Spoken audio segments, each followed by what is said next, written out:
All right, Dal, you about to launch that video? In 1710, the Meritorious Manumission Act was enacted in Virginia. Now, it was basically the legal act of releasing slaves for good deeds as defined by the national public policy. Now, the freedom could be granted to a slave for doing a number of things. It could be for saving the life of a slave master. It can be creating an invention a slave master could profit from, or the most commonly used, the most common way this law was used was in the form of what we would call today snitching, where a slave who decided that they wanted to be free, they would, tell or snitch on a slave that they knew was going to organize a revolt or run away. Now, it's critical that the melanated family understands how big of an impact this law had on our, not just our community, but on our psyche as well, right? Because if you look at the 200 plus slave revolts that were attempted from around 1710, I would say, to maybe the late 1800s, most of them were unsuccessful for one main reason. And that was basically a Negro who was scared or felt that they wanted a better seat in the house or a better seat with master. They would tell on any slave revolt they knew that was going to be forming. Even if they didn't have a lot of information, they just used that tactic to free themselves. And this was a thing that ran rampant in our community at the time. And this was one of the many tactics that the dominant white society used to create separation and mistrust within our community. Now, it's important for you guys to understand that, establishing an invisible hierarchy based on good deeds for people without a hope or identity was pretty much a recipe for disaster. And, it's also important to note that the lingering effects of this can still be found amongst our melanated community or our black community today. The only difference is currently to receive a good deed at this day and age, it would be more or less aligning yourself with the entity or corporation that may use you to reinforce negative stereotypes or use you to demean black people in, a way or another. So if you take a close look at how we interact with each other in black society, it's usually based on some form of, some form of a social construct that we're using. And if you take a step back and kind of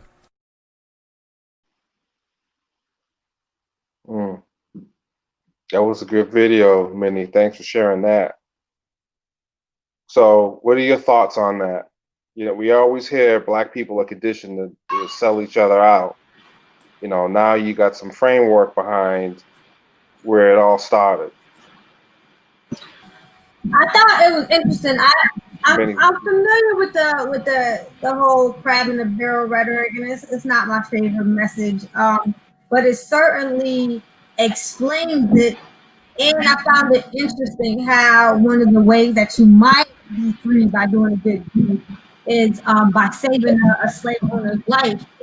And I thought that was very interesting because I'm like, who are you most likely saving the slave owner from, if not, one of your fellow enslaved souls? So I thought that was interesting, and that'll definitely breed resentment and distrust amongst ourselves. And really, that wasn't really the only thing that they did to breed distrust between us.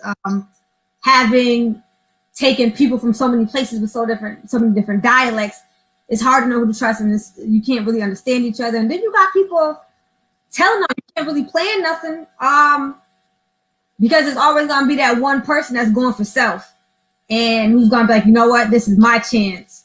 to get the freedom. And I think I have a better chance than joining them. So let me just I read about that in Frederick Douglass's autobiography. He was trying to, one of his first escape attempts was thwarted because somebody snitched.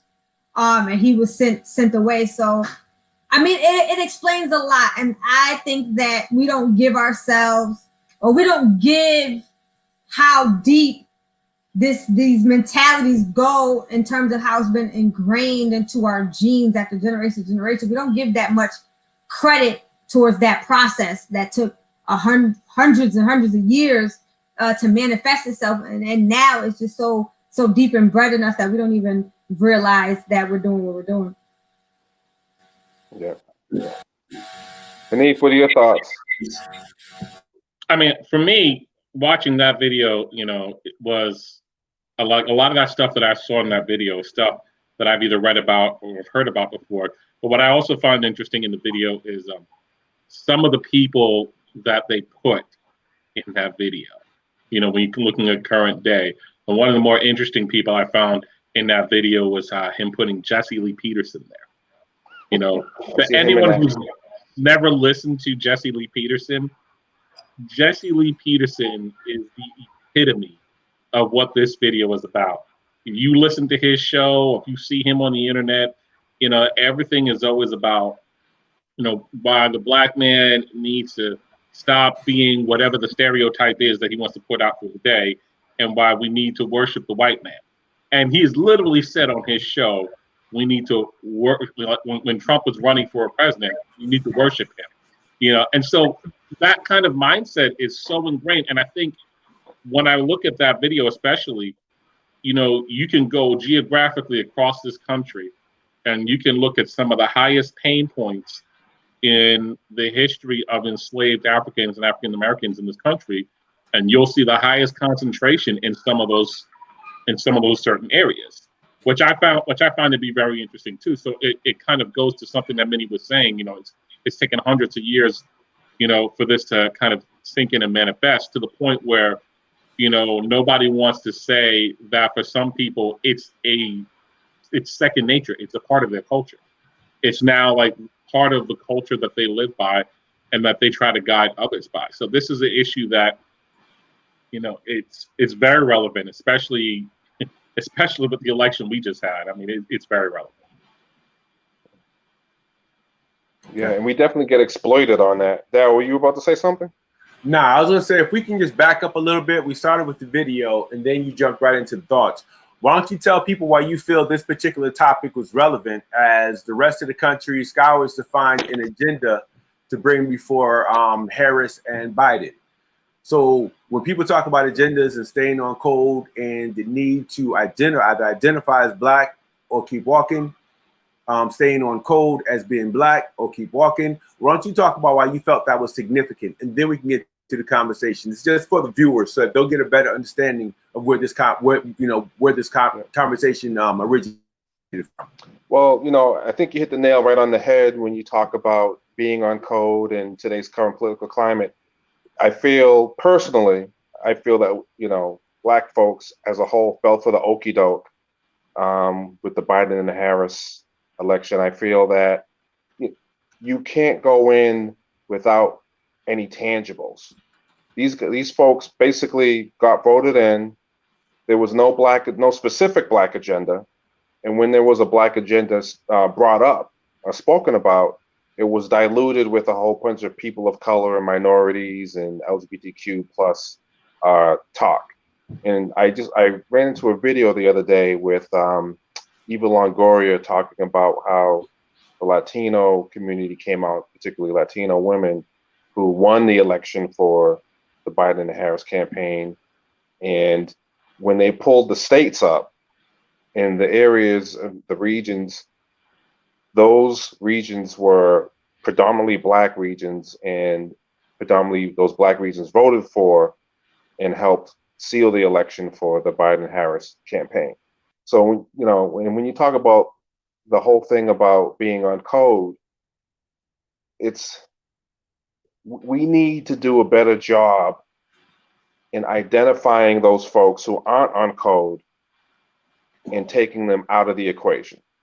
I listened to a broadcast recently, which was a bunch of black gentlemen in a black space.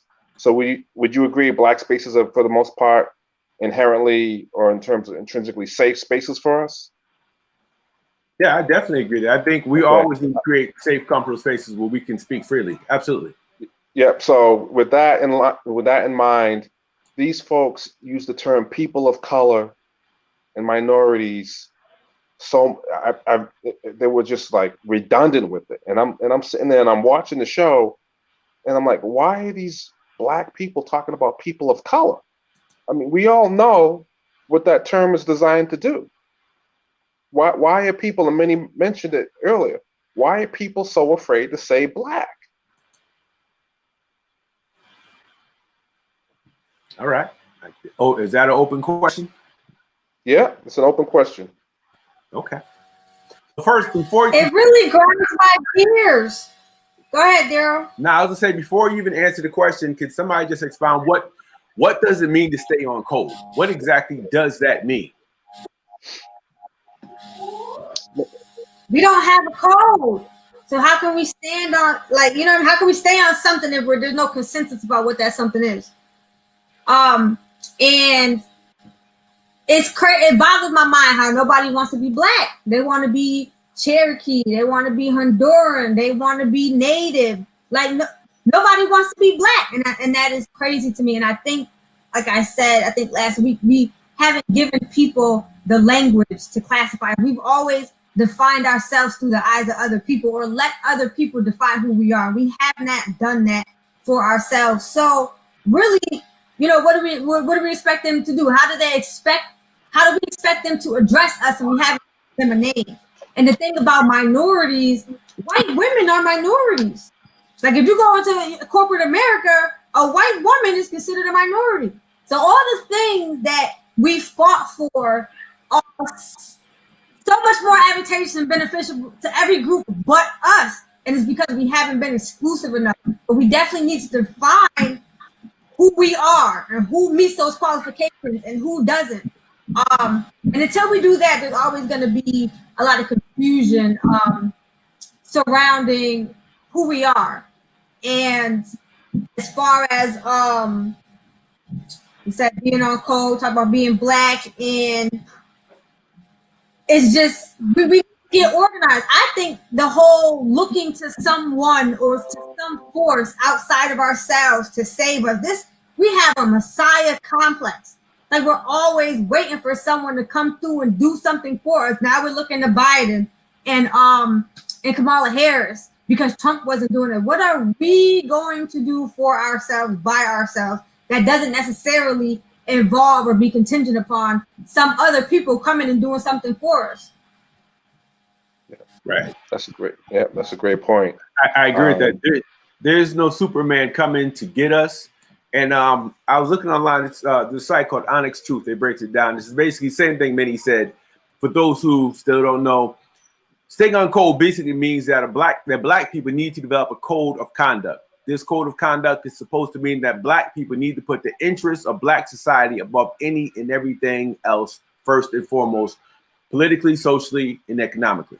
We understand like everybody else does. Like we understand there are people in mixed relationships. I get all that. But at the end of the day, you have to look out for your community. I've seen white people in mixed relationships, but they stay on code when it comes down to their people. So many, I agree. And then when it comes down to, we're always looking for Superman. We want any and everybody to save us. Anytime we start talking about saving ourselves, developing a plan, an agenda, whatever people choose to call it, we can't even do that without inviting that white elephant into the room so that we can discuss that. The other piece is there are a lot of people who have concerns that, well, I have a Puerto Rican daughter or I have an Asian sister-in-law. We're always worried about what everybody else is going to think about who we are if we stand up for ourselves culturally. And I just think that's a huge issue. I think it's something that has to be addressed. So, Rob, I'm glad you brought this up. I know many just said all that, but I just had to get that off my chest. Yeah. Hanif, you got anything you want to say? Yeah, I think it's, I think it also comes down to like the issues of political correctness. We have this idea that we have to be politically correct all the time and in every space when no one else is being politically correct with us, for us, to us. And, you know, if there's anything that we've seen from the last 4 years, it's that, like, if we're not going to get together and we're not going to band together around actual issues and do something, we're going to have other people that's going to band together on some old, not even issues, but on some old lies to try to promote an agenda that is anti-us, that is about the death of us, and that has nothing to do with what we should be doing. This idea, I mean, I know many said it's like the Messiah complex. You know, I think it's a little bit of searching for the Messiah while also, for some people, longing for master. Because some people, like, they're searching for, you know, this one person to come and make these things better. But some people are also reaching back and looking for that one person. Well, you know, if I could just eat some of the crumbs from his table, I'd be good. You know, and it's, no matter how you look at this, no matter where your stance in life is, no matter what your belief is, when it comes down to us as a community, if we can't work together with ourselves, then who can we work together with? I mean, the days of expecting government to do this for you should have been over a long time ago. You know, if you want government to take a hand in helping our community, then we need to be more present in government. If we're not going to be more present in government, and even if we are more present in government, it's still on us to do what we need to do for us. That's a good point. Being present in government and not being on code is useless. And you see that. I mean, can anybody name a Black politician that's unapologetically Black? Can you name one? And I think based on the definition that, you know, Darryl read, you know, I look at being on code as doing what you can to uplift the community and support the community while not engaging in deleterious activities that would be harmful to the community. I think it's just that simple. And we see it across every spectrum, whether you talk about Black churches, HBCUs, corporate America, the education structure. I mean, Black people are on code. And why are we so concerned and worried? Let's talk about why are we so concerned and worried about what everyone else thinks? Because they're not concerned about what we think when it comes to them. And there's innumerable examples to illustrate that. You know, I think some of this is also, you know, not everyone, but some of us have spent so much time looking at what other people are doing and how other people are protecting, building, working on their communities, that while we spent all that time doing that, we weren't paying attention to our own either. With some of us, we're looking at making the comparison and not looking at, well, what can we do? What's in my hand that I can do right now? You know, I may not have the resources of this community, but what can I do with these resources that I have right now? And on top of that, for some, you know, if you want to look at other communities, look at how other communities do things with generational planning in mind. It's not even just about, man, if I get mine, that's what's important. You know, it's about, I want to set this up so that when I'm gone from this earth, whoever's following behind me, this generation, can be doing a bit better than I was, and they can build off of this same platform so that the next generation is doing better, and the next generation is doing better, to a point where we can become sufficient and not have to search for either a savior to come in the form of some man or woman. Usually that savior winds up being a politician. You know, we're not looking for a politician to come in and fix something, and we're not looking for a master to come in and become the new lord over something. No, let me ask you this. Do you think, this is for the whole panel, do you think we have a symbiotic relationship with white supremacy? That we can't live without it? I see many up. Go ahead. I think symbiotic is the wrong word, because symbiotes are mutually beneficial to their host. Without that mutual benefits, you're just a parasite. And that's why I say we fund and fuel our own oppression, and all we have to do is stop. And to go to that powerful, you know, statement that Hanif said when he said, we were longing for master that was deep. We got textbook Stockholm syndrome, and it's a fear that we have, and there's comfort. People find comfort in white supremacy. Believe it or not, even our ancestors, who after the Emancipation Proclamation stayed on the plantation, they said we're not leaving. We don't know what's out there. We don't know how we're gonna do it, so we're gonna stay right here. And I think, anytime you talk about revolution, it's like, well, we're too dependent. We need they feed us. They give us jobs, even though we created those things, those systems, those agricultural systems. We can feed ourselves. We taught them how to feed ourselves. They made us forget. Now they give us back scraps and we're grateful for it. And that's crazy. I remember I was doing an internship, and we was pitching business ideas, and my business idea was unapologetically Black, and there was no accident about it. It wasn't by coincidence.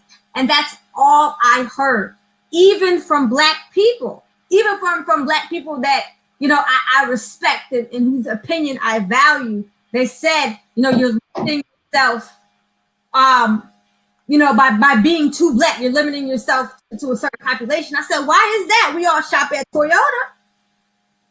We all shop at Ford. They, we go to Walmart.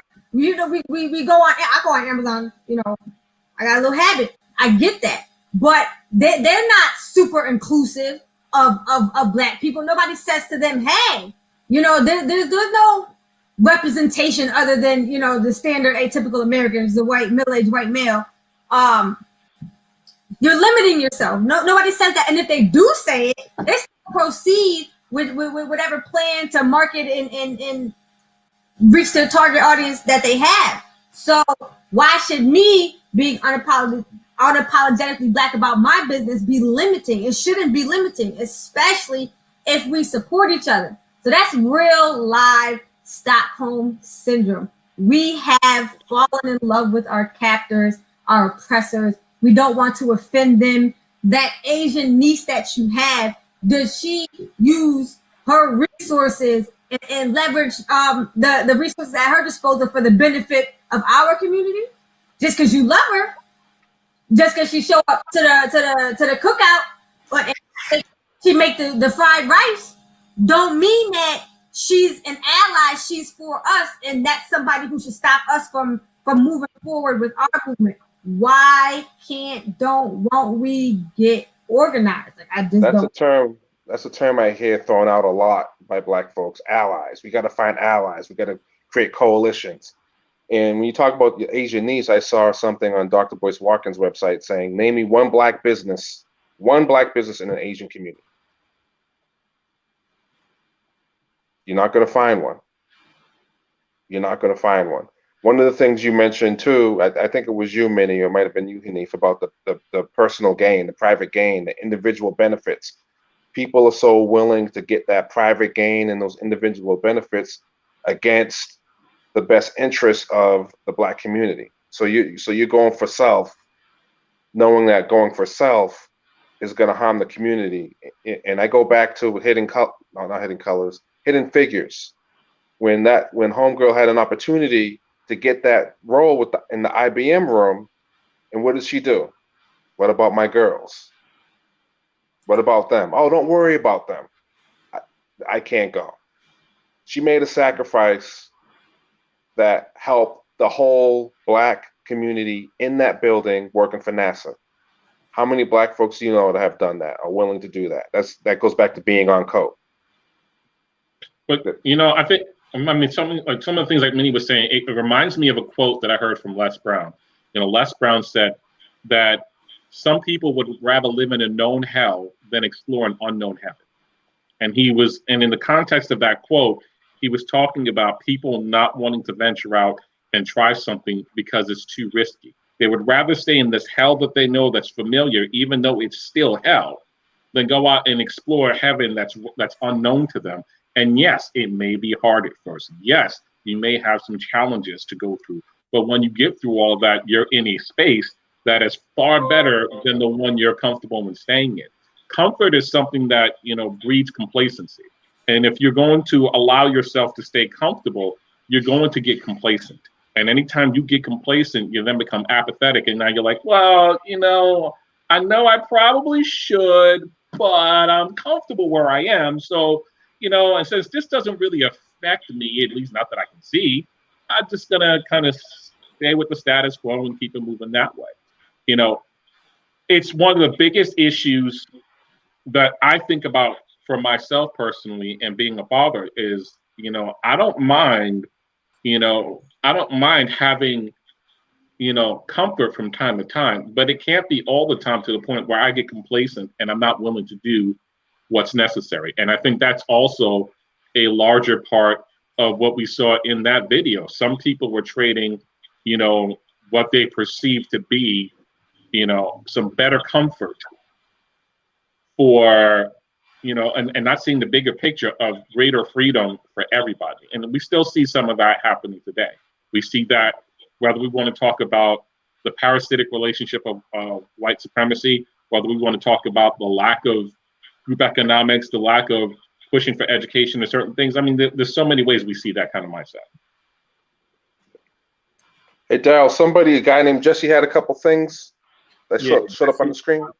Benefield says we basically what everybody else is saying, we are behind enemy lines, so how we move forward has to be calculated. There are a lot of times, I know I was in a conversation the other day and guys kept asking, well, what is the agenda? Well, we can't share that agenda on the internet. We can't share it on Twitter. We can't share it on Facebook. We can't share it on the radio. For the folks from the Springfield area, we know that cats get on 90.7 and everything they say every strategy they have, they get on 90.7 or they'll get on Facebook and they just don't put it all on Front Street. How the hell you going to war behind enemy lines and you sharing all your information? It's just kind of crazy. Everything we do has to be tactical, which is why it's important for folks to stay on code. The other side about staying on code is, at what point do we get off code? When you have Pookie and them cats down the block and they're still selling crack and they're still flying down the street shooting at people, do we stay on code and protect them? When you have a celebrity like Ice Cube, do we stay on code and say, okay, let's just give this contract a chance, or do we explore it to see if it's actually feasible? How do we determine when we stay on code and when we step off code? Or is accountability of mechanism being on code? I'm just throwing that out there for folks. I mean, I think accountability has to be a mechanism for being on code. And if part of being on code and building our communities is making sure that our communities are safe, that they're healthy, that they're growing, then as a community, we can't allow Pookie and them to be shooting up on the street and selling drugs. That's part of being on code. It ain't nothing against Pookie and them, but it's about making sure that as a community, we're doing what's right for the health of the community. And if you're not going to do what's right for the health of the community, we need to, as a community, deal with that. If we're not willing to deal with that, then, what's the point of putting a code together that's supposed to be about the betterment of us as a whole when we won't deal with what's going on inside the house? Okay. And I asked that question because a lot of times in our community, we tend to equate blackness with what neighborhood you're from, how hood you are, whether or not you've been to jail, whether or not you ever sold anything on the block. We have a tendency. So at what point do we draw expectations in terms of, you can't even talk about a code of conduct if we're not talking about what the expectations are? How far are people willing to go to stay on code? Are you willing to lose your job? Are you willing to get arrested, falsely arrested at any given day because you speak out on issues? And you don't have to go out there and be Fred Hampton, but you have to stick to your own. There are always consequences when you're black in America, well, black in Western civilization, and you step up and you stay on code for black people. So what are the expectations? How far do we go? So it's easy to say let's stay on code, but who's willing to lose their job? It's kind of a damned if you do, damned if you don't scenario, because there's consequences when we do stay on code, and there's towards us as a community, and there's consequences when we're not on code towards us as a community. I heard a quote saying that white supremacy breaks their tools. So, let's use Omarosa, for example. She was in the forefront spouting whatever rhetoric she was spouting. And then after they were done with her, they got rid of her. So even if you think that you're doing something, that meritorious manumission, even if you think you're doing something to make the dominant society happy, when they're done with you, they're done with you. But Rob, you brought white people in. I'm talking about black people. I don't give a damn about what I mean. So I asked the question, are you willing to stay on code on your job to the point where it means losing your job? Freak the rewards. Are you willing? The question is, are you willing to live with that? What are your expectations? What are the parameters around being on code? Who cares what white people think about us? I found that out firsthand back when I was in the 3rd grade. So tell me something different. What are the parameters? If we're going to talk about, what it means to be black and staying on code, we need to talk about the perimeters. To what extent? We had Max Parthas on let me just finish this. We had Max Parthas on a couple of weeks ago, and he talks about how we're still enslaved. And he's a modern day abolitionist. Who's willing to be a modern day abolitionist 24/7 because you have to stay on code? Or is it staying on code like a 9 to 5 thing? Or better yet, after work, is it from 5 to like midnight? So let's talk about that. Well, I've got a personal example. I'm not going to say what company, but when I raised some concern about the lack of, I didn't say diversity, the lack of black people being in the metropolitan area, are you trying to tell me you can't find any black underwriters? And I raised that to my manager, and then he raised it to the branch manager. And all of a sudden, I found myself being treated differently. So I asked the question. So I would say yes. I ended up changing jobs because of some of the retaliation towards me, and I was a good worker and I was highly thought of. But when I brought that to the forefront, because it was troubling, I was getting retaliated against, and I just moved on to another company. Okay. But I knew they were definitely treating me differently, and eventually I probably would have ended up getting terminated at some point. But here's my thing about what you're saying, D. I'm listening. That I question about this. It's like, if we're talking about how we're willing to stand on code, at the risk of losing our job, are we also talking about how, if we're trying to stay on code for the sake of our community, building things up, is our community, when we're standing up for our said community, willing to, in those moments, gird us up until we're able to get what we need to do to provide for our families? Because at the end of the day, there's not a single one of us on this call right now, on this broadcast, there's not a single one of us that's watching this broadcast that does not need money to pay their bills. So if we're going to talk about being on code 24/7, 365, 366 on that leap year, then what about everyone else that's looking for us to be on code? Are they going to be able to, are they willing, not be able to, are they willing to support us when being on code costs us our livelihood that we need to feed our families? Well, because I think, and the reason why I bring that up, and the reason why I bring that up is because when I look at some of the communities that people mention in passing of old and haven't really studied, like Black Wall Street, for example, everyone mentions Black Wall Street, Black Wall Street, Black Wall Street. But how many people have actually looked into what Black Wall Street was doing, how they were doing it, why this community was phenomenal, and why it wasn't the only one? And seeing how the community was there every step of the way, and the community made sure that the community was functioning. But it's hard to bring up Tulsa, Oklahoma. It's hard to bring up Durham, North Carolina. It's hard to bring up all those communities where we flourished industrially prior to desegregation. So at that point, there was no choice but to be there for each other. You had no choice. You're fresh off the plantation. You're confined to a certain area, so you make it work. And then when you look at all the skill sets that were coming off those plantations with, people automatically assume slavery and think dumb Negroes. That's the colonizer speaking.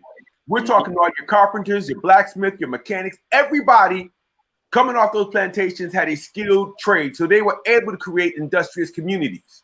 They didn't rely on a formalized European educational system to learn. So it's hard to contrast. It's like Bible thumpers when they compare our life today with what happened 1,000 years ago. Culturally speaking, completely different. How we function, completely different. But I will go back to when it comes down to staying on code. We already know we start off the show talking about meritorious manumission. That's it, Rob? Yeah. Okay. We already know. Let me just finish this thought, Minnie. I see you. We already know that the vast majority of Negroes are comfortable. We've established they're comfortable with being on the plantation. They understand that slavery still exists in so many different forms, and they're cool with that. The question is, for those of us who are trying to say that everybody else needs to stay on code, before I can tell you that you need to stay on code, I got to be on code. And we talk about, somebody says, all right, I'll stay on code, but what are the perimeters? We need to have an adequate response. Minnie, I ain't going to keep talking. I see you had your hand up. Say something. All right, so just to go comment on what you said about the code, I just want to point out the white power structure stays on code. Always. When they switch their code, when have they abandoned their code? That's the purpose of a code. If it's working, sure, it may need to grow and evolve, but if the code is working prior to chaos and anarchy, there's never a reason to really abandon the code.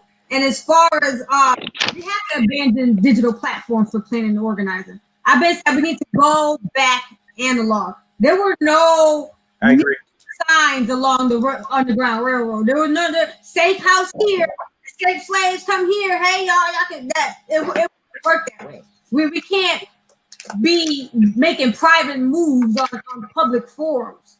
Can that be a means to get everyone together? Sure. Do we have to vet people? Absolutely. We need a system to control the flow of information to the point where it's not so easy to be infiltrated. Can we make it just a little bit hard for them? Like, you know what I'm saying? Not too hard, but just a little. And when it comes to this code, we need to figure out what we want. What do we want? What do we want our future to look like?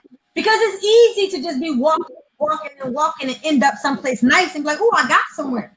Right. And those are, you can reap what you sow, or you can sow what you reap. You can know where you're going and know that you have to take a left here, a right here, another right there, go around the roundabout, take the third exit. Like when you know where you're going, you can direct your steps so you're not wasting your time, so you're not just wandering. So what do we want? And once we figure out what we want and we can arrive to some sort of consensus, then we can work backwards and develop a code and an agenda and a system to get there. But until we reach that consensus, we just wandering in the wilderness. And we just so happen to come up on some luck in here and there, but it's not organized, it's not directed, it's not properly channeled. Correct. Or as are you willing to lose your job? Some people are not. I think that has to be okay for now. You know what I mean? It's too much when it comes to the content. It's too much shaming, too much flexing.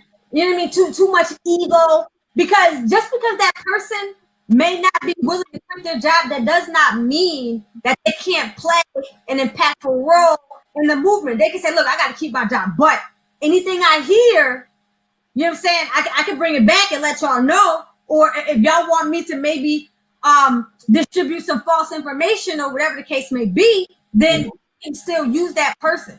People say to know what people say and watch what they do. And I think that's backwards because people will say anything.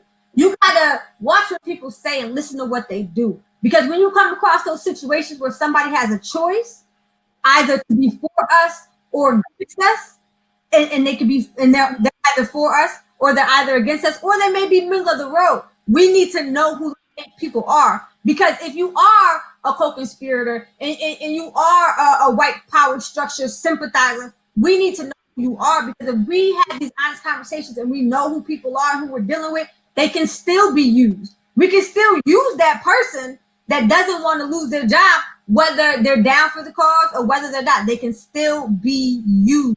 All the still play a role on a chessboard. Yep. Or they say something, they do something, they accomplish something, they're good for something. Even the opposing team, the opposing pieces. Okay.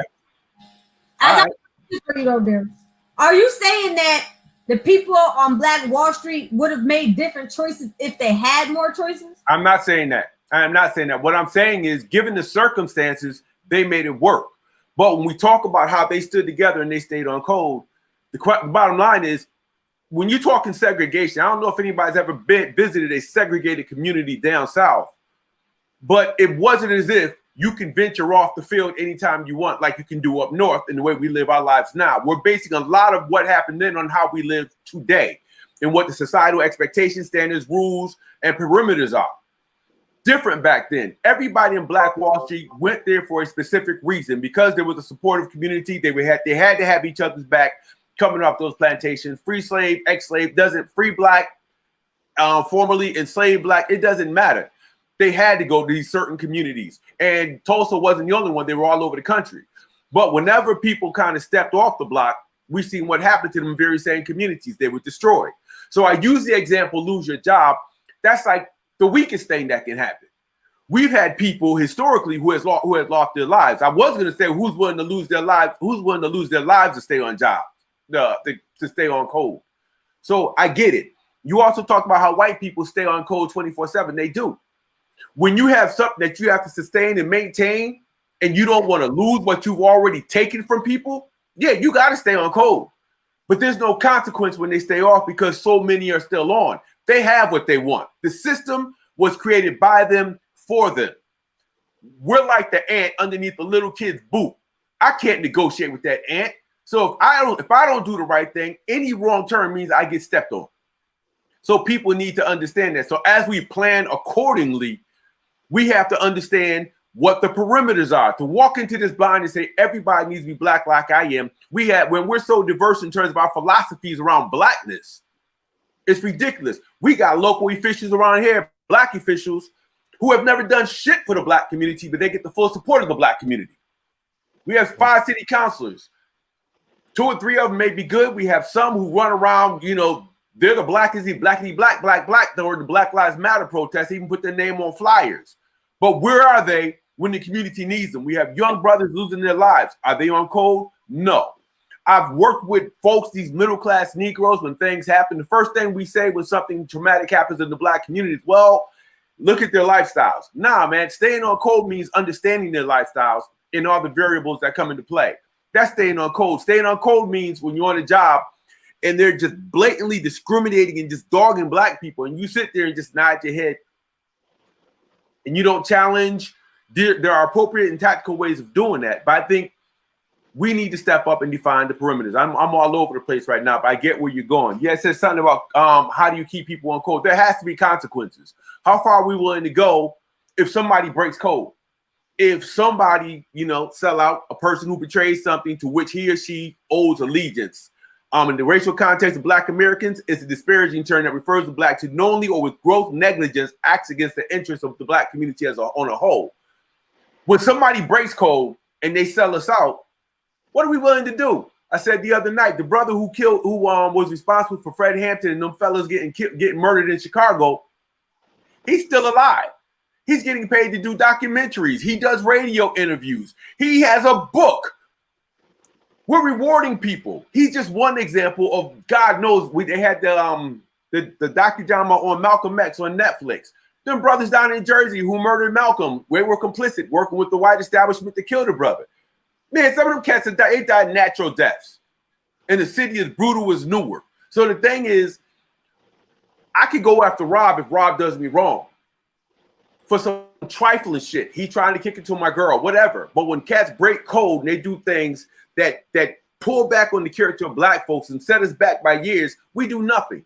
So again, I think it's about perimeters. How far are we willing to go? Are you willing to die for this? Dude said being on code means never forgetting slavery is legal, which means it's a nonstop, constant fight. In any wrong turn means that we're going to be consequenced by white America and all their allies. They have allies. We don't. What are we willing to do about that? So perimeters, consequences, what are the levels? There are levels to this shit. What are those levels? And if we're not talking about that, then we're not really talking. Yo, all that stuff hit home because you and I talk all the time. When it goes about being on code, and Minnie talked about it too. It's like you got to vet these people. You got to watch out for the people who act like they're on code, who ain't on code. We've had some discussions, some dinner and dialogues where, Daryl, you and I thought there were actual agents in the room, and that may have been the case. The way they were moving and how they were acting. The dude you're talking about, he is an agent. I'll put my price on it. Yeah, that was some crazy mess. No such thing as coincidence. Oh, he was an agent, but go ahead. Yeah.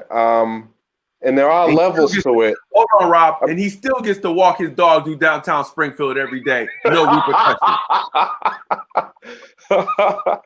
We're naming names today. Unapologetic.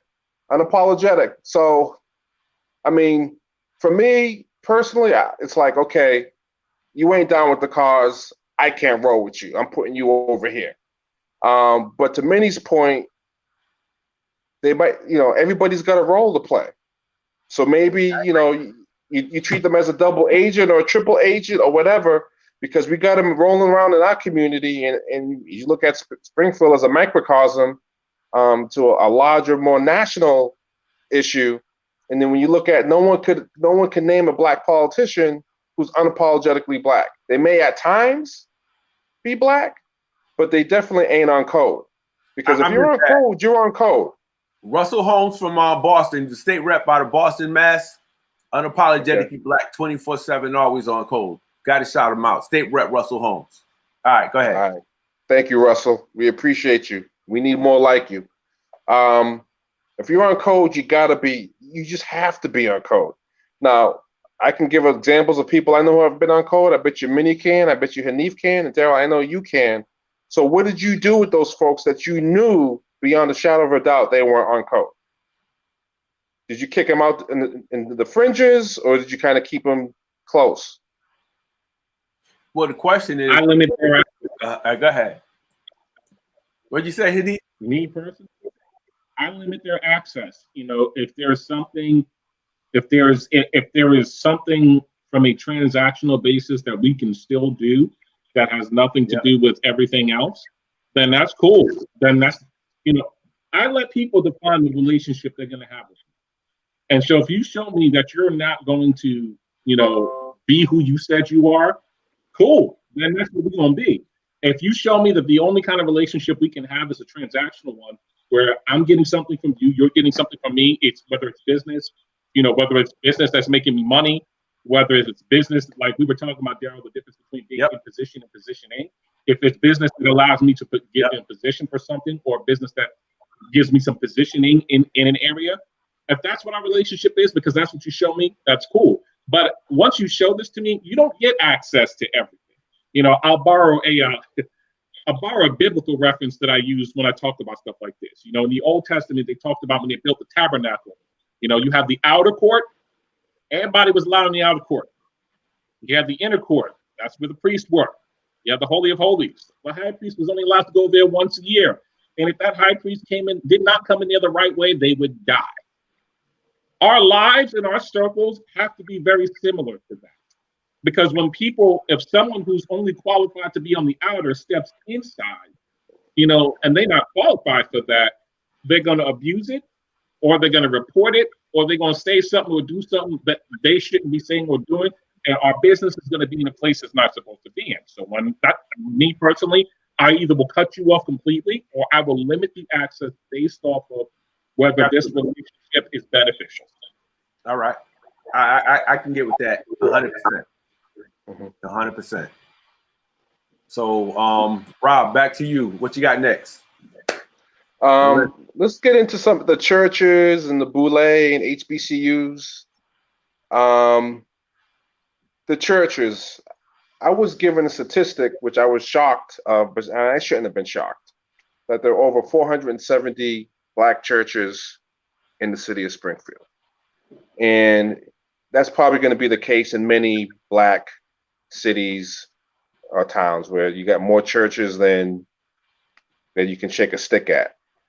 What do you think Black churches should be doing?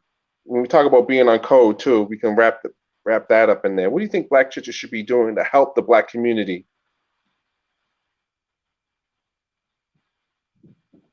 Minnie. I think we need some of that money back. You need what back? We need some of that money back. We pay like over $1 billion a year in tithes. And if that money was going to an institution that was beneficial to the Black community, then there would be a proportionate amount of progress. I'm not saying all churches, they certainly don't do anything systemic for us. But the churches, we wouldn't be liberated. So many of us wouldn't have made our way to freedom if not for Black churches back in the day. We should do less shouting and dancing and praising and do more planning. There should be a group in during service in the basement making moves under the guise of doing something that the white power structure deems appropriate for us to do, just like it was back in the day. We need that. Well, was it really like that back in the day? Because, you know, when Martin Luther King was doing his thing, he wasn't getting support. I'm talking about he wasn't getting support from the Black church. He was getting support from Black women and Black men, businesses and donations from them, but the Black churches weren't supporting them. When I look at the Black church, one of the things you said about give us that money, but you know, what are they doing around education? Where are they banking at? Are they banking at white institutions, or are they banking at Black banks? You know, if you got over 400 churches, why can't they create their own Black community bank? You know what? Let me jump in this. I think it's a little different. I think the first thing we need to do is some resource mapping, because it's hard to talk about what Black churches are or are not doing. I'm a preacher's kid. My mom's had a church for about 30 years and married in. My grandparents before that on both sides. And when I look at the work that I've watched them do and had to be forced to participate in as a preacher's kid, I know that they give back. So we treat the Black churches if they're one, the same way white people treat Black people, we treat the Black churches if they're just one big monolith. When you look into the overhead, I look at my mom's church.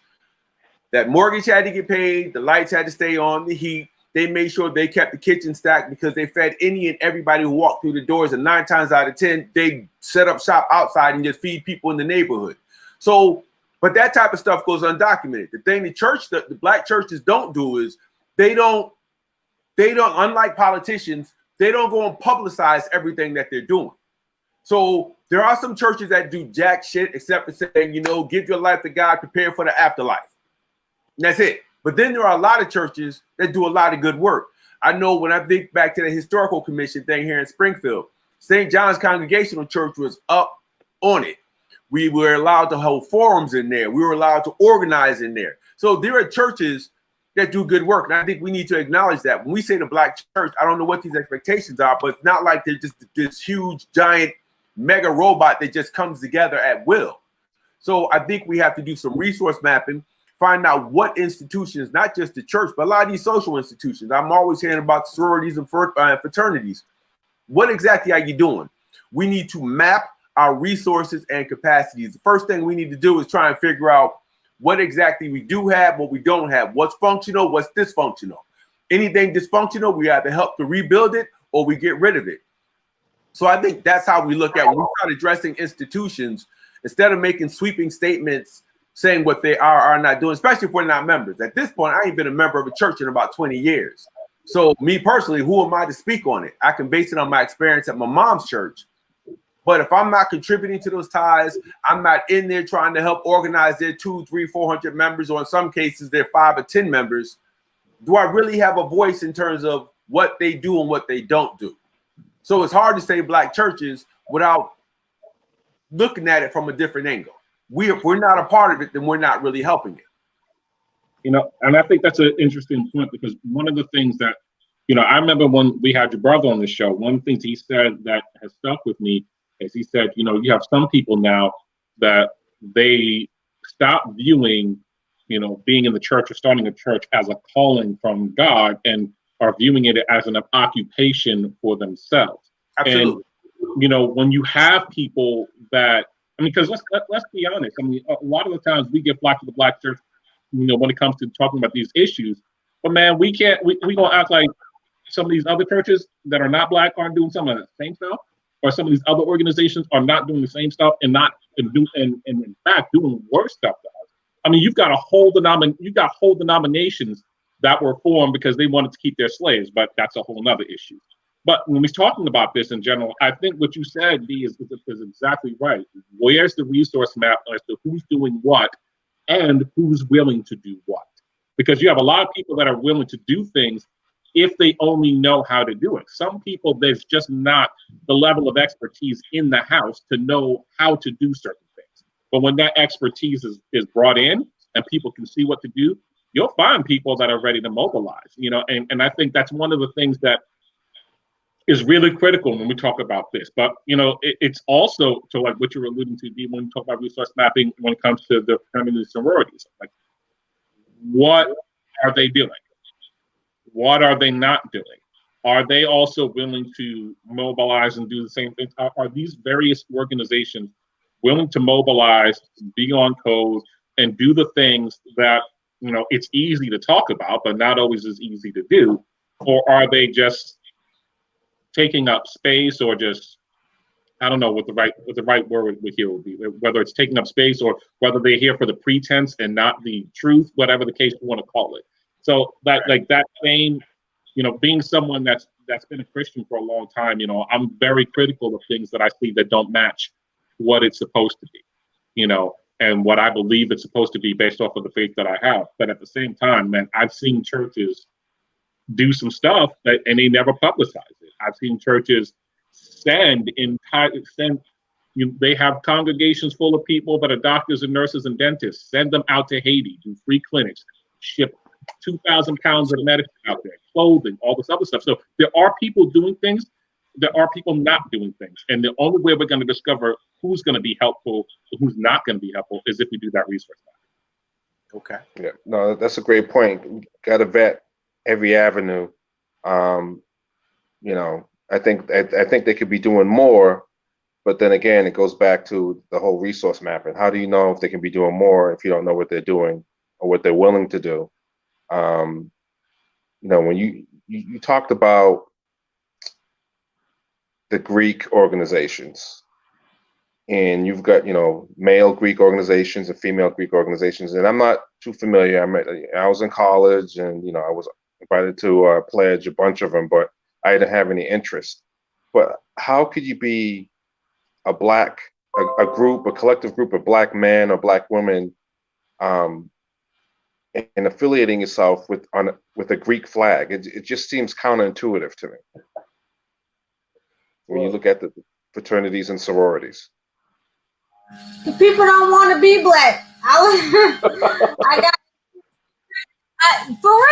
into it with a friend of mine a couple of days ago because he was like, I love Greek mythology. And I was like, yeah, me too. It was all stolen, but yeah, it's cool. How would you say that? And I'm like, because it's stolen. Like, you know what I mean? Like, what did you, I would rather be closer and more connected and more knowledgeable about the source as opposed to that which has been perverted and plagiarized. But not everybody feels. Some people are very content with what they know and what they don't know. And it sounds to me like we need to bring back the days of the conferences and the conventions. Because whenever I read about influential or impactful leaders, they always had some sort of convention or some sort of conference that set a lot of things in motion. Because when it comes with like vetting and resource mapping and coming up with a system and a code, we have to do that together as a unit, especially because we are not a monolith. So to me, it sounds like we can take, you know, what we know of organizations that are seemingly pro-Black or seemingly pushing forward a Black, and we could see what they're doing, see who they work for, and maybe use them to get connected with other organizations we're not aware of, and everybody send a representative from that organization to this conference, to this meeting, so we can see what do you see that the issues are, what resources you add that can contribute to this to solving this issue, and with as many people, the organization's input as we can come up with what are the resounding themes as far as the issues that we're facing, and we can have a list of those resources, and we can grow those resources, and then we put forth an agenda, a code, we come up with a system, and we replicate that system in every city, and then every city has that has a representative that meets on a state level, and then every, you know what I mean? Like we have to establish a government. And it's simple, not easy, but we need to establish a government. There's a lot of other races. They're not politically aware, politically involved. They don't wait for someone to save them. And they're doing just fine. And we need our own government. When it comes to people staying on code, should we protect them? Yes, we should protect them because we don't want their lives to be subject to the white power structure, but we should have a system, a government, or a code of consequences and levels. Okay, this is your infraction, this is your offense, and so on and so. We need those systems in place, and we also need we need to be aware of those resources, and we need to know exactly who we're dealing with because a lot of us don't know who our enemy is, but we cannot agree on who the enemy is. I think that's why you got all of our shooters, all of our muscle out there killing each other, as opposed to everybody working together to defeat a cop. And we don't do that kind. And that's why Donald Trump. I really have no beef with Donald Trump. I don't like the smoke screen. I want to know who I'm dealing with, and a lot of people came together. A lot of people, communities, and even businesses, they got creative and figured out ways to stay connected and ways to make money because we had a common enemy and there was a common threat. And that's one thing that having a blatant common enemy does, because we suffer some of the most terrible atrocities in the face of Black leadership. And it lulls us into a false sense of security, which breeds complacency, which is not conducive to positive change. So we need to know who our enemy is, and we need to come together with one goal in mind, even if that goal is to just know who we are. You know what I mean? We got to do something. We got to do it like yesterday. Yeah, time is of the essence. I agree with you there. And it's like people always ask why when you talk like there's a sense of urgency. There is a sense of urgency. Yeah, there's a sense of urgency. So we either do this right, or our grandkids will be having, I say it all the time, our grandkids are going to be having the same conversation, figuring out, okay, what do we do next? Minnie, I think what you said about the conferences, listen, man, that's absolutely necessary. Workshops, forums, all time. Those need to be, they need to happen. They need to be coordinated. We need to talk about everything from spirituality to the arts to economic development. We need to be addressing those things. So I agree. I couldn't agree with you more on that. That right there really sticks out for me. Let me go to the sidelines. Jesse Benefield says, controlling your own economic system brings freedom. But we've had, again, in the past, as we talked about earlier, we've had, control of our own economic system, and it didn't necessarily bring freedom. It brought comfort. I think we need to understand the difference between freedom and comfort. Freedom, that shit means free. If I got to explain that, then we don't have to. I dig where you're coming from. The economic system is a part of everything else, political, intellectual, economic. We have to have this organized. It's a pie. Emma says it takes creativity to develop programs that effectively improve and strengthen communities. Politicians, professionals, community leaders sometimes lack the creativity needed. I couldn't agree with that more. Not just the creativity, the ability to engage with people on all levels. We have grassroots organizations who are never invited to the table to talk about social issues with politicians and business leaders. Whereas the folks on the grassroots level, they're there. They walk it, talk it, live it, and breathe it. Politicians are supposed to take that information, frame it, and make sure that the resources come back to address it. The business community is supposed to, contribute financially. That's not happening. So it takes creativity in terms of just getting those people on board and making sure that the level of engagement is in place. I couldn't agree with you more. So, Rob, I'm going to turn it back over to you, man. I'm running my mouth a lot. Yeah, one of the things that Minnie said that was, though, when she talked about communities that have it together and don't really have the voting might, one of the things that is a common denominator with those communities is that they control their own economy. That they're not dependent on what the political process is. It doesn't matter if it's a Republican, a Democrat, it doesn't matter who the governor is, it doesn't matter who the president is. They control their own economy. And we got to get back to that. We talk about, is white ice colder? We know the answer to that. We know it's no. But when you're throwing 1.3 to 7, depending on what economist you talk to, $1 trillion away, and you're not corralling that economic might, which brings you in the top 20 economies of the world. There's over 230 something sovereign nations, according to the UN. When you're taking those trillions of dollars and you're not doing anything with it, and it's just going out the window. Meanwhile, when they talk about, oh, the hood is poor, everybody sets up shop in the hood. Everybody sets up shop in the hood, and they extract those dollars out to their community. The hood's not poor. There's money there. Remember when the mob broke into Harlem? What they call it, nigger pennies? Oh yeah. Was that we Bobby Johnson? We might be broke, but we ain't never poor, because everybody, man, listen, if we were broke and poor like everybody said, those Chinese restaurants would be gone. Those Pakistani, Saudi Arabian, wherever, all those little gas stations and stores, they would be gone. So it's kind of like, I'm sorry, I didn't mean to jump in, but I just can't. No, go ahead, man. Go ahead, finish up. No, I'm good. That's all I want to say. You're right. We're not poor, but go ahead. It's like there's economies we could crush overnight if we just practice that collective economics that we did during the Black Wall Street time, which we didn't really have a choice. But when we worked collectively as a group of people, I think the only thing, and this is my personal opinion, that was our downfall is that we created the wealth, but we didn't create the defense force to protect that wealth. So what we need to do, we got to learn from our mistakes, create that wealth. I don't know who said it. I don't know if it was Chris Rock or Dave Chappelle. He said, if you really want gun reform, every black person go get a permit. And they'll do that reform, just like they did in California with the Black Panthers. Open carry, yeah, fine. Ronald Reagan got in. Oh, changing that. Well, I think Minnie said last week, you want gun reform and all that other stuff. You say make sure everybody has a life insurance policy. Yeah, that too. Hey, Rob, I'll be honest. I don't know if I want gun reform.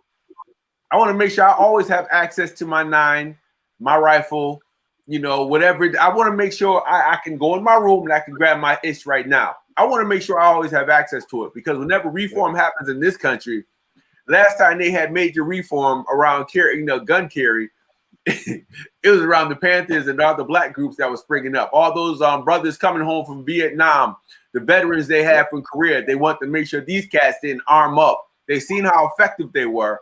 They wanted to make sure they didn't all kind of, form militias and come at them. So gun reform simply means we don't get access to weapons. I look at what's happening here in the city of Springfield with Cheryl Clapper, the police commissioner, holding back on licenses to carry until sometime in April or May. Do you think that she's going to keep LTCs away from non-blacks? Absolutely not. They're going to continue to get their licenses to carry. But we won't. So when we talk about gun reform, I think we got to be careful. I'm not talking about gun reform. I don't really have an issue. You said if we really want gun reform, everybody should buy a gun. We should buy a gun and just keep it quietly in the closet or on our waist or on our ankle. That's all. Yeah. And that's the other thing too. You talk about keep it quiet. I'm kind of rolling back when we talk about plans. You can't tell everybody your plans. And we've been in scenarios like this, and I bet everybody on the panel's been in scenarios like this. When you're explicit, saying, "Hey, this is idea generation stage. We're trying to formulate some ideas and some plans. What we talk about here stays in the room, and not 5 minutes before you get out, your phone's ringing."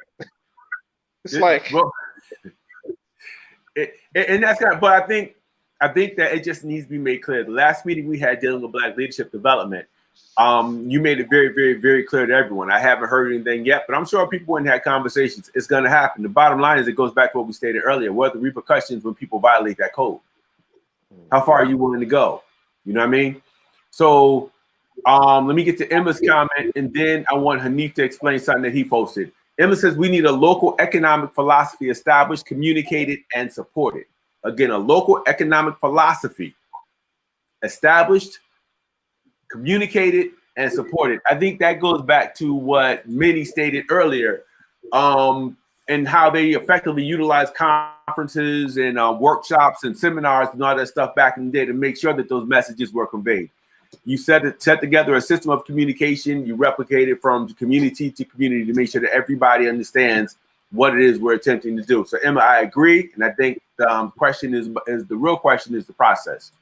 Hanif, you stated that that's why we were saying something earlier. That's why the artist mindset is very necessary in a lot of these spheres. Talk about that. So, I used to, my undergraduate degree is in jazz performance, and before I got my master's degree, I worked a variety of jobs. And I remember I was, a guy was trying to hire me for this really good paying job. And he said to me, "So you have a jazz degree?" It's like, "Yeah." "So how's it going to help you with supply chain management in the power industry?" And I said, "Simple." And I said to him, "You have rules. So do I. My rules are called melody, harmony, time.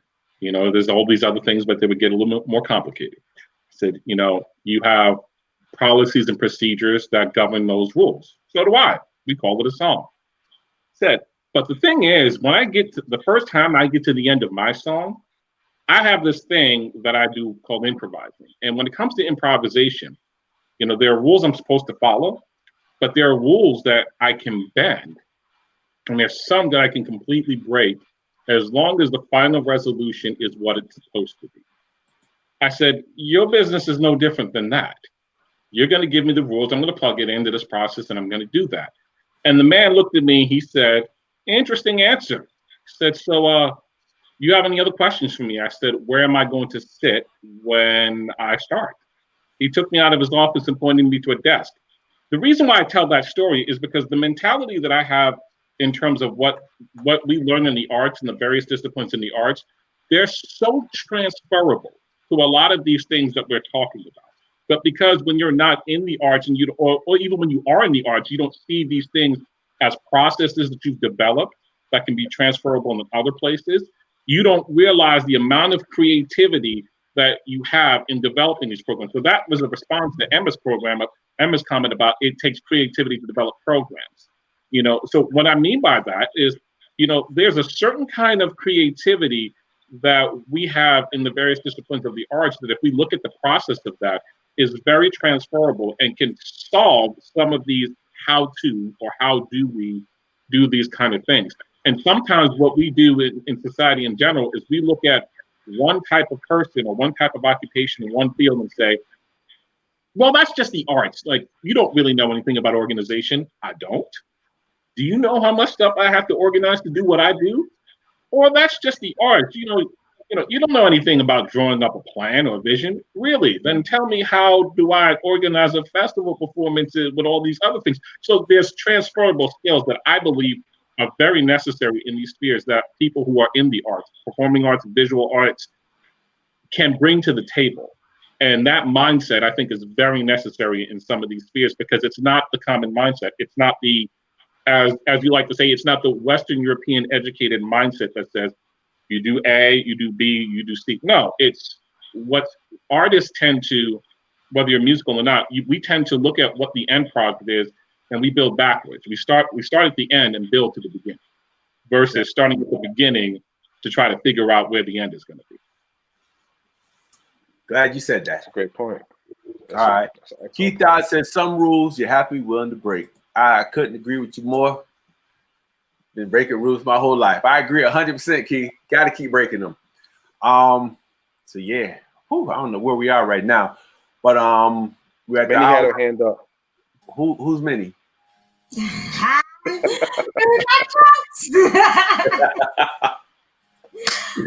want to say that there's a lot of people, bring up the whole and Rob just articulated what I'm about to say. Oh, we need to control our own economy, and we've done that. What we need is to bring back a healthy respect for violence. Okay, there was a time when slave owners couldn't sleep at night because we wasn't going for it. And then you got our ancestors who rather die than be in bondage. And we got the ancestors who said, I'm gonna kill you on my way out. And we need to have a healthy respect for violence. Like the mob organized crime is what they call it. No different from politics and what goes on, but it's organized crime. You borrow from the mob and you don't pay them back. Somebody's coming for you and your whole family. I'm not saying that we have to be that intense, but we have to have that type of organization, understanding, and structure. If you snitch on the mob, you're going into hiding. You know what I mean? We need to bring back a healthy respect for violence. Like gangs, they got codes. Having a code and adhering to a code, this is not nothing new to us. Okay, we just don't have it. That energy is not properly channeled and directed to our benefit. But when you're in a gang, you know what I mean, and some shit go down, you better be ready to ride out if that's the role that you play in that gang. The mob don't just have enforcers; they got judges, they got accountants. Yeah. You know what I mean, they got all types of people that fit a particular role. But best, no matter what role you play, if you step out of line, you know you'll be missing limbs at the very least, and we need to get back to that. And I'm not saying just like internally, yeah, of course, internally, but when you got, Tommy Sotomayor's, disrespect, going on a whole rant against Black women for hours on a regular basis, he should be expecting a knock on his door. And as far as people being ready to die, I think that falls on the men. Only biologically speaking, okay. We have to keep the race, replenishable or whatever. But those are the men are a big population who have not so healthy respect for violence, but it's effective. You know what I mean? So we need a healthy respect for violence. It doesn't matter what we build. We have to be able to protect it. You know what I mean? Like if we have we got something that we have intellectual proprietary intelligence or something like that, and somebody tries to infringe upon that. Even if we can win in a court of law or don't win in a court of law, you know what I'm saying? We should come out on top if we live by the law of the jungle. You know what I'm saying? So it doesn't even matter if you can or can't take a legal route or whatever. There's other ways to get things done. And we need to go back to those creative ways of getting things done. We can't just build and build and build economically and don't militarize or don't have some sort of armed forces. Every organization has enforcers. Every organization has enforcers. Every branch of the government has some sort of enforcement policy and consequences for doing things. And we need that too. We need a healthy respect for violence. Well, but you said something else in there that, I don't know. I think this might have been the week before you joined that we talked about, and maybe, I don't know if you remember, Rob, I don't know, we talked about, the fact that our intellectual property as people is either taken, stolen, or we don't appreciate sometimes the intellectual property we're putting out, and we don't value it enough to say, wait a minute, this is my intellectual capital. I have to take ownership of this intellectual capital. I have to do something with this intellectual capital, and the things that we do, because so much of what happens in this country was either invented by us or has been stolen from us. I mean, and I'll use the kind of comical example to me, the march on Saturday. What was the name of that march? The MAGA March. I've heard of another million something march. Which one was it? The Million Man March. Who started that? So it's kind of ironic that the guy that does all the trash talking about, Black people was trying to take an idea from Black people that wasn't successful, as far as his numbers goes and everything. And then at that healthy attitude of violence that he was talking about, there were counter protesters there with that healthy attitude of violence towards those pro supporters. Whether you subscribe, and this kind of also goes into something that's been said a lot on this platform. It is everyone has a role to play. Everyone has a place that they fit. Not everyone can fit in every place, but when you find your place that you fit, be in that place. Don't worry about a place you can't fit, because that's not your role. But take the role that you have, do something with it, continue to keep it going, continue to keep it working, and most importantly, and I think this is one of the things that I think about a lot, is when you're in that role, the moment you occupy that role, you need to start planning for succession. because we don't plan for succession enough when it comes to organizing.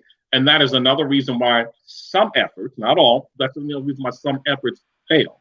Because once you start, if you're not planning for who's going to take it over, then it's not going to last. It's not going to be generational. It's just going to be a fad that will be here today, gone when you die. And that's not what we're talking about.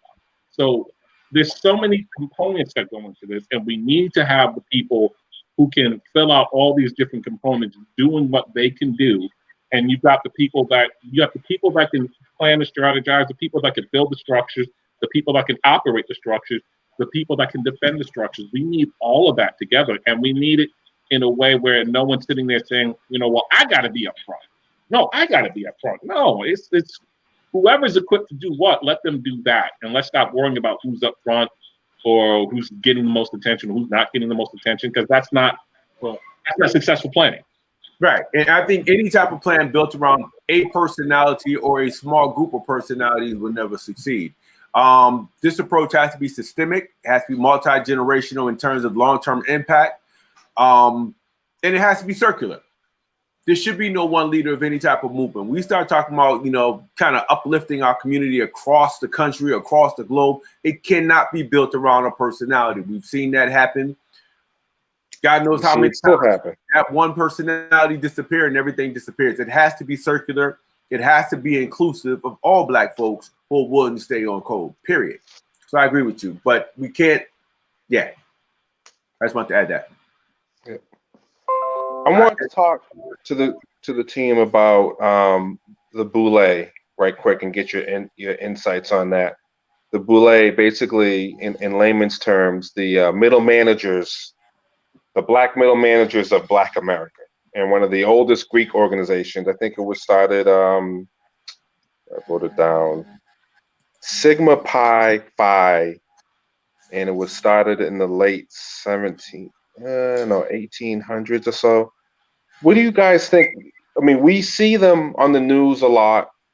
Some of the members, Martin Luther King, W.E.B. Du Bois, Eric Holder, Colin Powell, kind of goes back to that brown paper bag thing. Go ahead, D. All right. You can bring up all those names. I'm going to point to the brother who came here from another country and formed the largest organization in the history of the states. We're talking Marcus Garvey. He was a part of Boule. So when he established the UNIA, he was what they call a little ugly, fat, dark Black man with an accent. This man organized, he motivated, he inspired. He didn't ask anybody for permission to do shit. So as far as the boule, I think it's like a 30-second question. Shit don't matter.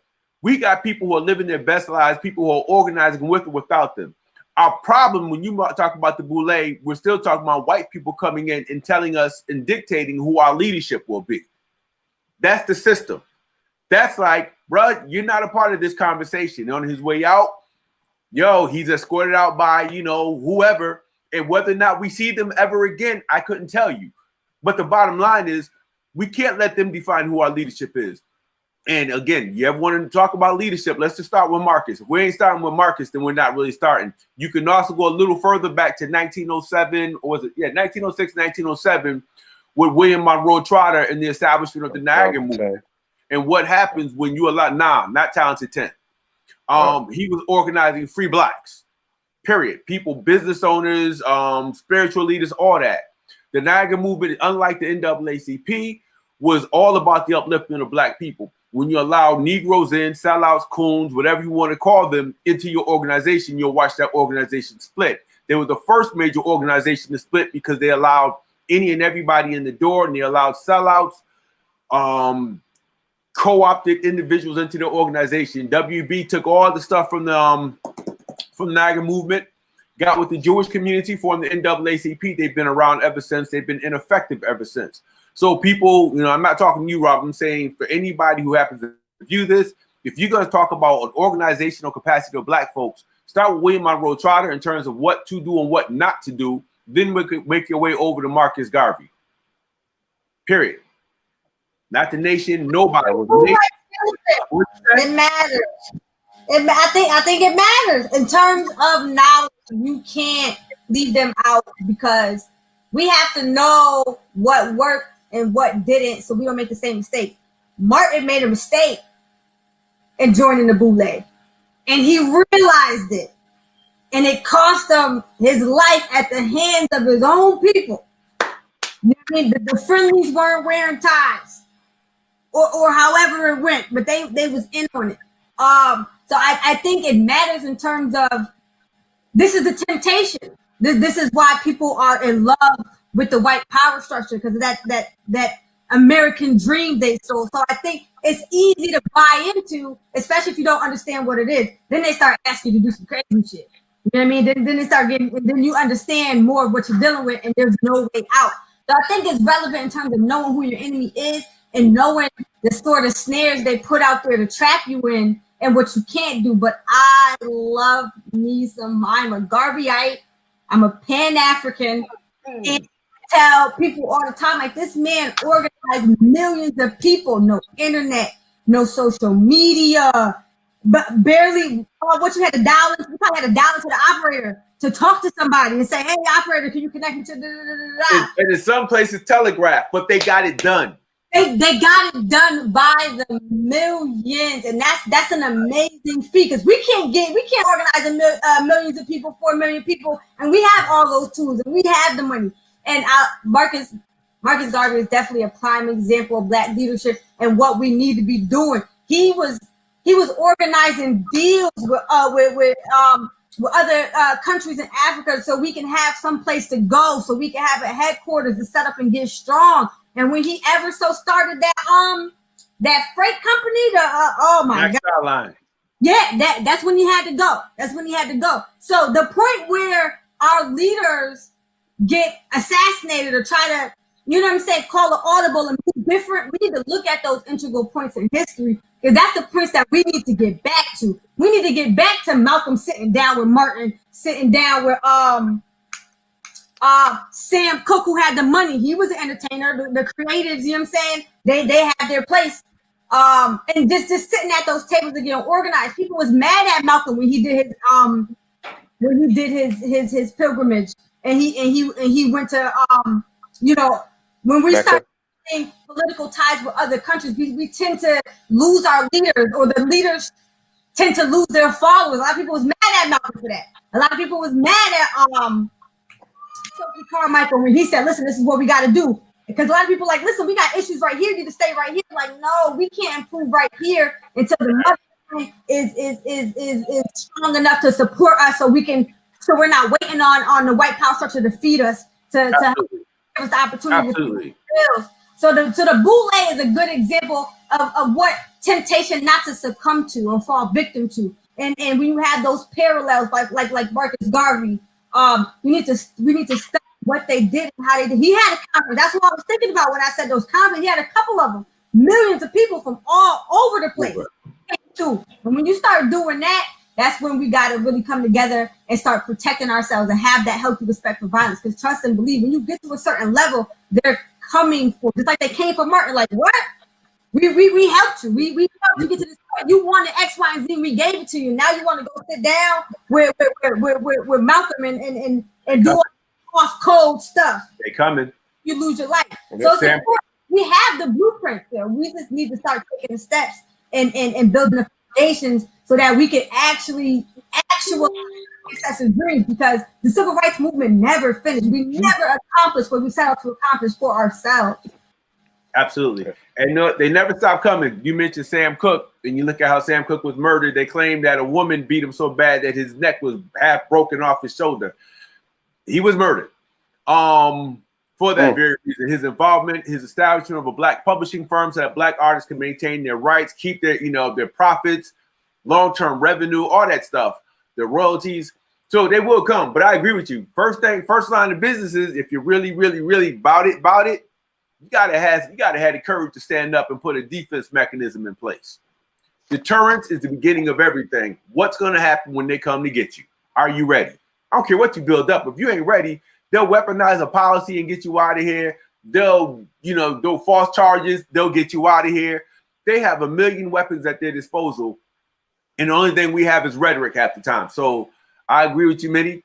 I think defense is everything. A healthy respect for violence goes back to simple terms: defense. got to defend yourself. But you got to have balls to be able to do that. Oh, courage. I see the head. Yeah. Gotta have some courage. You gotta be courageous to do that. It was that part. Yeah, because Sam Cooke was gonna I don't know, what was it? What's that famous lawyer? He was gonna bankroll our fight for reparations. They was putting together. Oh, Johnny Cochran? Yes. Who also died of aneurysm, which is something you can't prove at all. Or something like that. He died in a way you can't prove. But his Sam Cooke was gonna bankroll his efforts to fight for our that's the word through the grapevine. That's what I heard through the grapevine, no. And then that's when he died. So they're definitely doing the black ops, and they're infiltrating, they're paying attention, and we need to get like them, not to be them, but in order to defeat counterintelligence. Counterintelligence. But it's for them.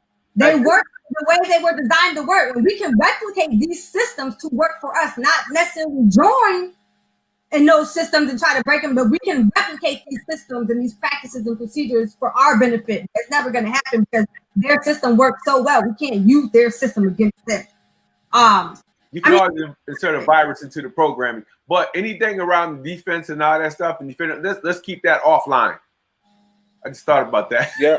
Let's keep that offline. Well, you already said what got to get said. How we do it, we don't need to publicize it. I'm telling you, we'll folks got to talk offline about that. But I think you got to be willing to die for it. You got to be willing to defend it. I'm just going to simply say that. Keith Dodd said desegregation was one of the worst things that happened to the black community. I think one of the worst things that ever happened to the black community, Keith, I very rarely disagree with you. One of the worst things that happened to the black community were other black folks making sure that other black people were enslaved by these aliens. Beginning of our problems. What you mean by that?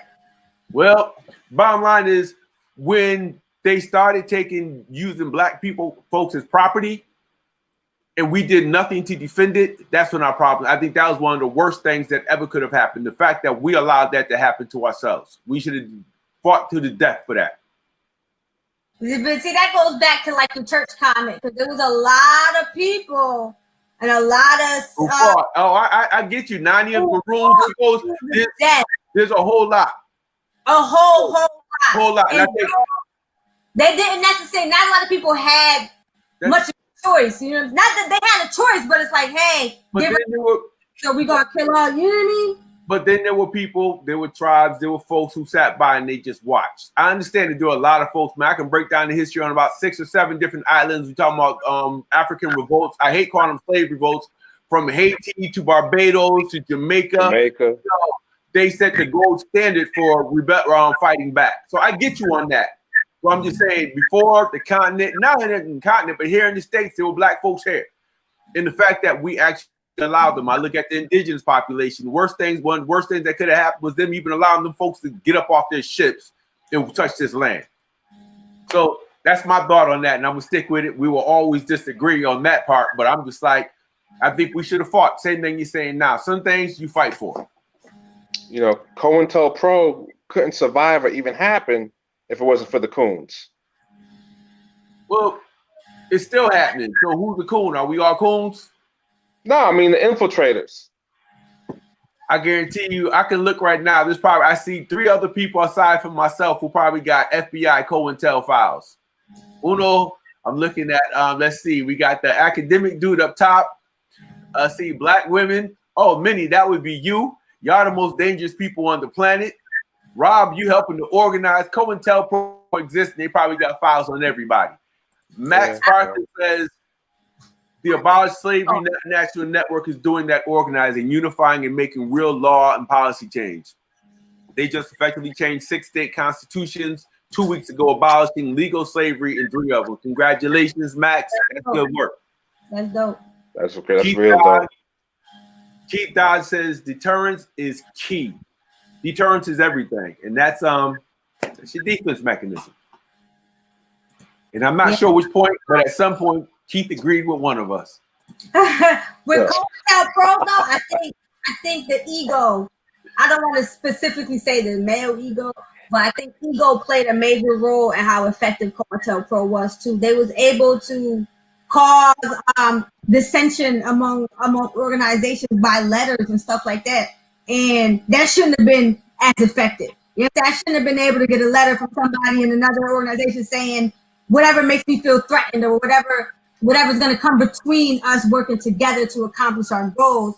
So without that ego, you know, if people sit down and talk to each other too, and that still has an effect today. If somebody say, hey, somebody did this to you and da-da-da, somebody ready to go ride out, do a drive-by rather than saying, well, why don't y'all sit down and talk? We can have this elder or this mediator. We can get to the bottom of it. We can look at evidence and see, you know what I'm saying, what he said and she said, and who's really telling the truth of what really happened. But that ego played a major role. COINTELPRO, even with the infiltrators, would not have been as effective if people were willing to sit down face to face and talk to each other about our issues.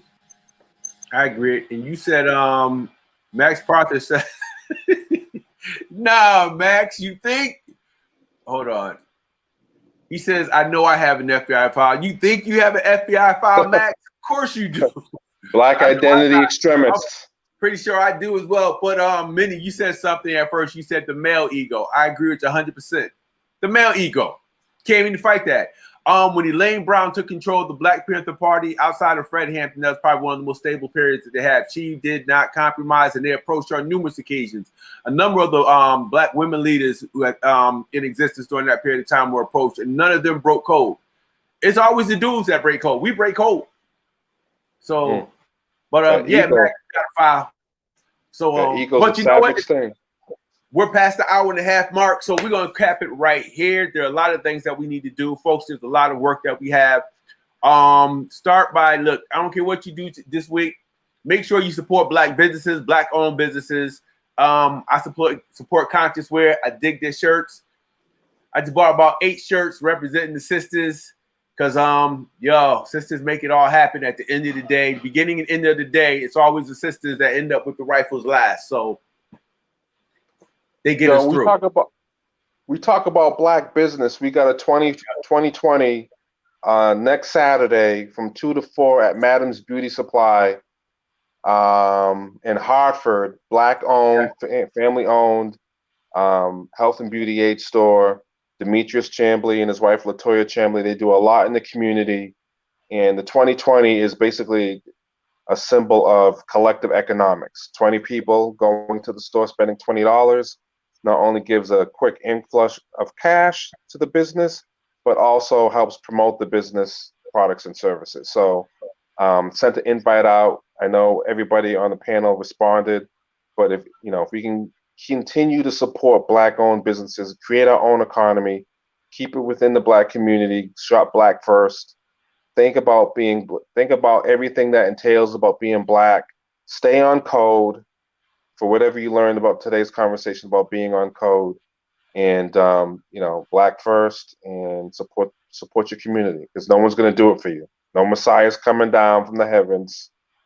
G.I. Joe ain't coming. Black Panther's not coming. No one's coming. We got to do it ourselves. Well, all right. And my computer just froze, so good. All right, y'all. Closing thoughts. We'll start with Rob just gave his. Go ahead, Hanif, closing thoughts. As with all these conversations, and I say a very similar closing thought a lot, we have to all be willing to do whatever our part is. Whatever your role is, whatever your part is, whatever skill set you bring to the table, you have to be willing to do that. This has to go from a conversation that's happening to actions that are happening. And as long as we're all willing to do that and all willing to see we may not have a specific set of common goals, but the common goal really is the upliftment and the betterment of our community from this generation forward. So do what you can where you are. There's nothing too small that's going to help. There's nothing, you don't have to worry about making a big, huge things. The big, huge steps happen, when people take a bunch of little steps. So do whatever it is that you can do.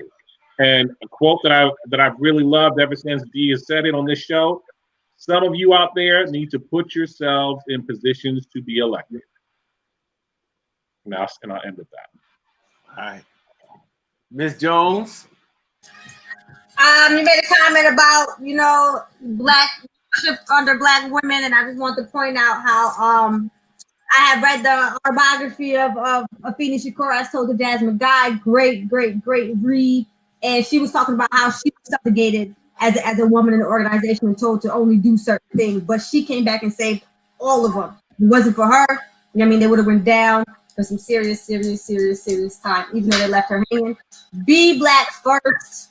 I think that's where we all need to start. Be black first. Be black on purpose. Be black unapologetically. Whenever you can, create the opportunity to uplift black people and avoid doing things to set us back. It's real basic. All right. Can I say one last thing? Black people. The mic dropper. Go ahead. Yeah, let's refrain from using the term people of color. That does not apply to us. Just like the term minorities doesn't apply to us. Disenfranchised doesn't apply to us. I've heard a new term, professionals of color. I saw that on LinkedIn. I was like, look, these people are bugging. And diversity inclusion is just another way of saying people of color. It's another smokescreen. Black. Don't be afraid to say black. That's all I got to say. All right. And make sure y'all check out the metrorecord.com. The print newspaper is coming. Everything is up and running. We will have a newspaper that focuses on black news, views, and opinions. So go to the website, visit it, check it out. Let us know what you think. Ladies and gentlemen, this is On Deck. We appreciate you. Don't forget, Max Parthis has a show on tonight at 7 p.m. Max, if you don't mind, just throw the link in the comment section. Make sure everybody check it out. They have some information they're going to be sharing. We have to support our local abolitionists because they're doing some of the things that we won't do or don't do. With that being said, folks, I'm tired. We out of here. This is The Outside, y'all. Peace.